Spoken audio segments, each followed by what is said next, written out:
Good morning guys. Dali, bubuksan natin ito. Kung mag-stand din yung laman. Nilagay kasi ko dito ng tagawa ng trade.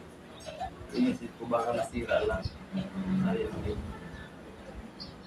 Buwan, lipat na lang natin sa ATM. Para sigurado. Update ko na lang kayo guys mamaya. Gaya nito guys, so pinalawang na oh. Sayang kung hindi ko pa binuksan.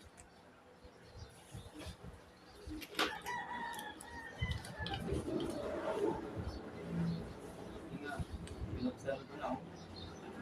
Pinalawang na. Okay, so not bad. 3.5 plus 400, 3.9. Ito, 300. 4.8 plus 10, dalawang 10, 48. 4.8